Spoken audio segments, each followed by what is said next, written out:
Untuk pengobatan yang ketiga, saya gagal karena diundur karena saya darahnya itu jatuh. Jadi saya harus sempat transfusi darah. Katanya bahwa kanker itu dan tidak mungkin sembuh gitu. Katanya di kemudian hari ada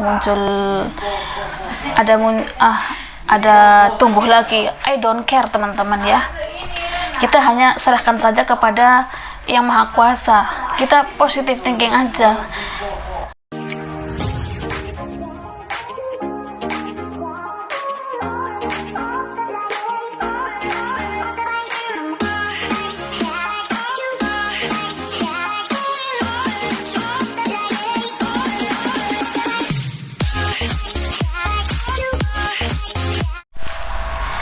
Halo teman-teman, assalamualaikum. Jumpa kembali dengan Eni YouTube channel di sini teman-teman. Oke teman-teman, untuk di vlog kali ini saya mau kasih kabar bagi yang mempertanyakan bagaimana kabar saya sekarang ini, terus bagaimana prosesnya setelah pengobatan. Oke, saya mau jelaskan di sini ya teman-teman ya.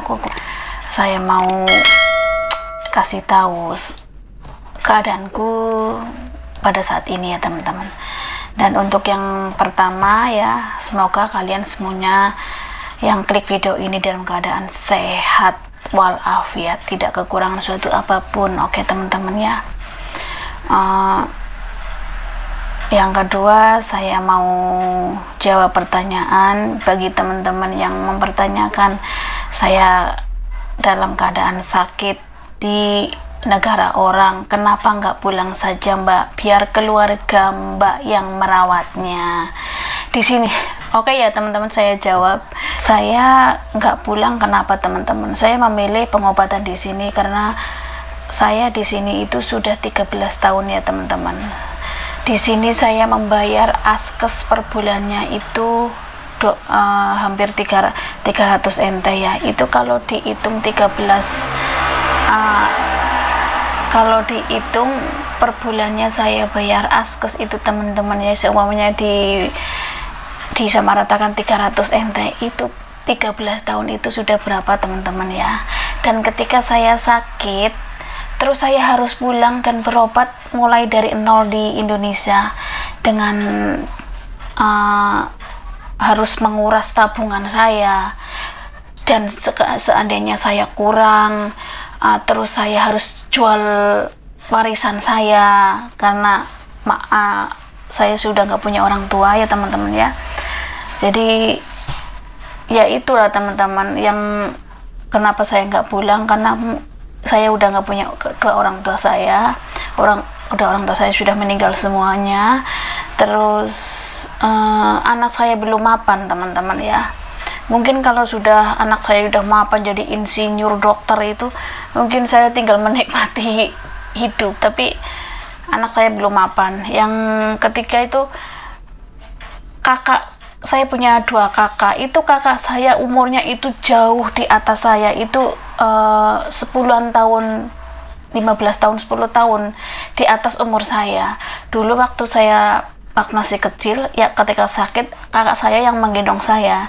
Jadi waktu kecil kan kakak saya udah merawat saya. Masa saya ketika saya sudah tua, saya sakit, harus kakak saya yang merawat? Itu aku nggak enak banget teman-teman ya. Kasihan lah, mereka tuh sudah tua gitu. Jadi saya nggak mau merepotkan gitu teman-teman. Dan saya memilih berobat di sini karena pengobatan di sini itu lebih bagus di Taiwan. Karena Taiwan itu terkenal, itu rumah sakitnya itu pengobatannya itu terbaik kata orang Amerika. Jadi waktu ketika kemarin kena ada COVID teman-teman, itu Taiwan itu paling terendah di angka kematiannya. Mereka itu ketika orangnya itu di sini juga mau diatur teman-teman. Jadi mereka itu untuk jumlah kematiannya itu juga lebih rendah.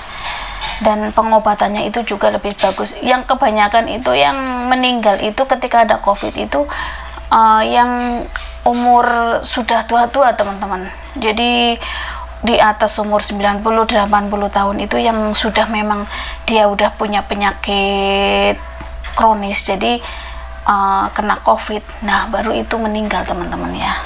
Untuk di umur saya juga kena teman-teman, tapi alhamdulillah saya sembuh. Nenek saya juga sembuh. Nenek saya yang kena duluan, terus saya kena, alhamdulillah sembuh. Itu Taiwan itu gitu. Jadi ketika saya sakit itu berobat itu saya langsung sembuh teman-teman. Terus pelayanannya teman-teman itu di sini sama sekali nggak membedakan teman-teman. Itu yang diobatin itu dokter, bahkan pembantu itu sama rata.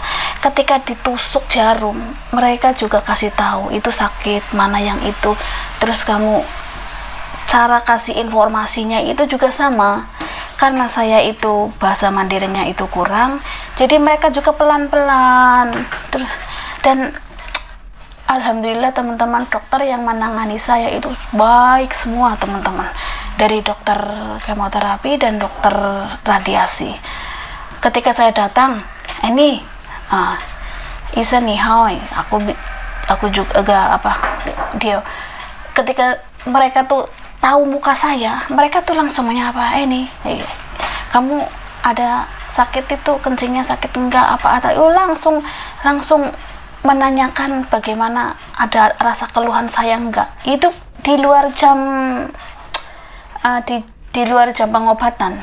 Itu udah lihat muka saya itu udah pada nyapa. Terus bagian radiasi itu kan sebelum radiasi itu kan saya harus banyak minum. Itu juga mereka ketika saya ngepi itu askes itu kan aku bikin laporan gitu, aku udah datang gitu, itu orangnya langsung keluar, udah minum belum oke, kecepatan minum yang banyak gitu. Terus iya aku bilang makasih gitu, udah memperingatkan saya. Semuanya tuh baik teman-teman ya. Terus jadi selama pengobatan itu kan saya kemoterapi ya teman-teman ya, 6 kali. Jadi per hari setiap hari Senin saya menginap di rumah sakit kemoterapinya. Jadi 6 kali itu setiap minggu, jadi itu 1,5 bulan teman-teman itu kemoterapinya. Dan radiasinya itu mulai dari kemoterapi itu bersamaan, radiasi itu penyinaran luar ya teman-teman ya, itu hanya bagian luar saja, itu 27 kali. Itu selesai bersamaan dengan kemoterapi 1,5 bulan.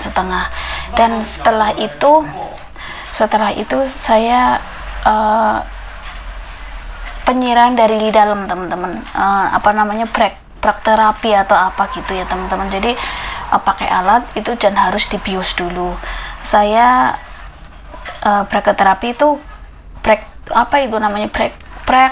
susah banget lah pokoknya. Itu radiologi itu penyiraman dari dalam itu, jadi dimasukin alat itu dari melalui dari bawah itu terus ke dalam, itu dibius dulu, itu 4 kali. Dan untuk yang kedua kali, yang pertama kali saya ditemenin oleh Mbak Ceh Sulastri. Saya ucapkan banyak terima kasih buat Ceh Sulastri yang sudah menemani saya. Dia itu my best friend, my bestie. Terus yang kedua kali saya ditemenin temen sekomplek ini. Dia orang sebelah sini. Itu yang kedua. Dan untuk pengobatan yang ketiga saya gagal karena diundur, karena saya darahnya itu jatuh. Jadi saya harus sempat transfusi darah. Terus terus yang ketiga, mau yang keempat itu gagal lagi teman-teman. Yang ketiga itu gagal lagi dan saya harus transfusi darah lagi. Jadi transfusi darah itu 2 kali. Waktu kemoterapi itu transfusi darah 1 kali. Jadi transfusi darah itu 3 kali. Darah saya B, itu juga darahnya itu langka teman-teman ya. Terus ya seperti itu. Jadi malah pengobatan yang terakhir itu teman-teman itu sempat tertunda, yaitu karena darah saya turun. Terus kamu tuh dokter gimana sih, kamu memang gak selera makan banget. Iya dokter, aku kan disuruh makan daging yang banyak gitu, suruh makan daging. Makan daging itu kalau dikunyah itu, saya mau ngunyah itu rasanya sepa teman-teman, dan mau tak telan itu rasanya susah banget gitu. Padahal ya, terus akhirnya saya minum makan makanan kayak buah-buahan itu baru masuk. Teman saya tuh suruh, kamu minum jus anggur. Aku takut kalau beli jus anggur di luar itu udah campuran gula, jadi aku dalam posisi ketakutan gitu. Nah akhirnya ya, sedangkan aku mau ngejus sendiri, jusnya itu jus kayak cuman blender, jadi masih ada ampas-ampasnya gitu. Kalau dimakan itu nggak enak teman-temannya. Harus ada blender yang tinggal yang keluar dengan air ini, nah itu baru oke. Nah seperti itu teman-teman.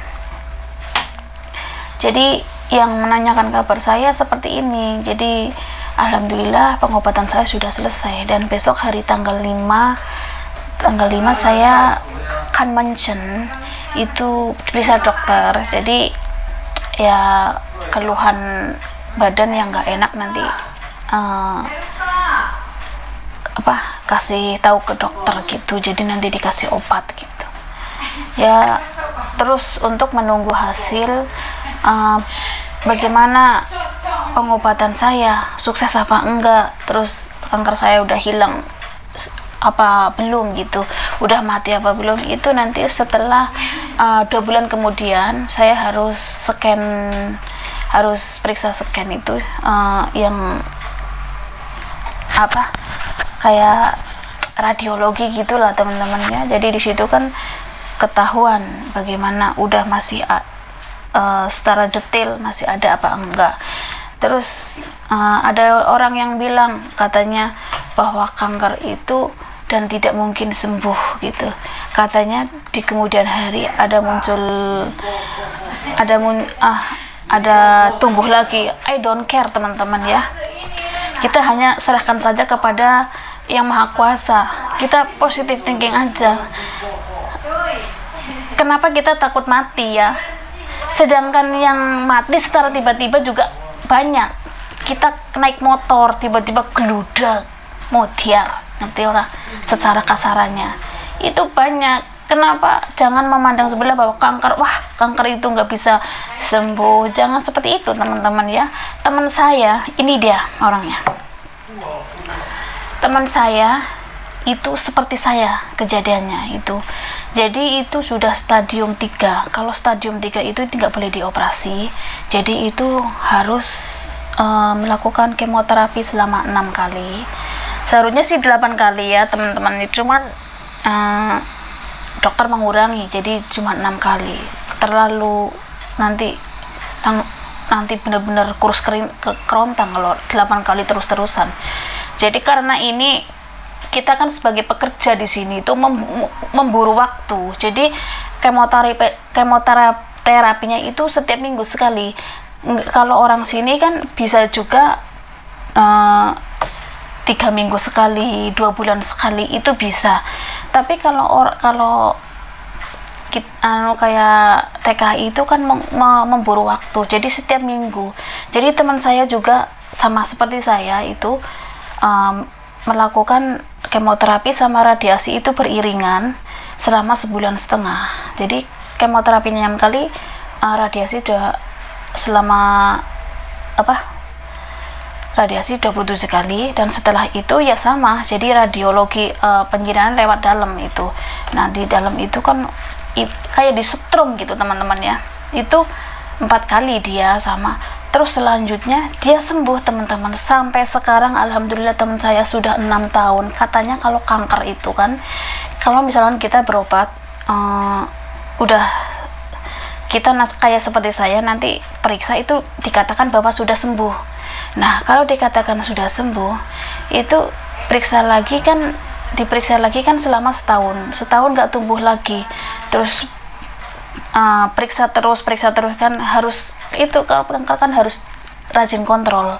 Nah nanti ketika sudah 5 tahun teman-teman, kalau sudah melebihi 5 tahun kanker itu tidak tumbuh lagi, itu sudah positifkan bahwa itu sudah benar-benar mati dan sudah lenyap. Itu kanker itu 5 tahun. Kalau sudah 5 tahun sudah nggak tumbuh lagi, nah itu namanya sudah sembuh. Nah teman saya sudah 6 tahun, bahkan dia sudah menikah lagi, karena ketika dia kena itu seperti saya, statusnya itu janda. Jadi setelah dia pengobatan sudah selesai, ada cowok yang suka dan dia masih berniat untuk menikah lagi ya, akhirnya menikah lagi sampai sekarang. Itu sama cowoknya biasa kumpul lagi ya, akhirnya 6 tahun sekarang saya masih telepon-teleponan itu. Nah kalau memang dokter masih bisa mengatasi, alhamdulillah masih terselamatkan dan masih bisa hidup lebih lama teman-teman.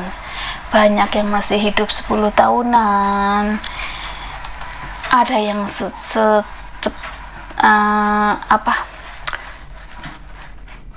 cepat meninggal. Itu mungkin ya tergantung sudah sampai mana dan umurnya, mungkin dia punya penyakit kronis juga bisa juga gitu teman-teman ya. Oke lah teman-teman, sampai di sini dulu saya sharing saya ya teman-teman. Jadi terima kasih buat teman-teman yang menanyakan bagaimana keadaan saya, berarti itu dia itu merindukan saya dan kangen saya ya teman-teman ya. Dan berdoakan saja saya itu sembuh dan penyakit saya benar-benar lenyap dan bisa hidup lebih lama lagi ya teman-teman ya. Oke lah teman-teman, terima kasih. See you in the next video. Bye bye.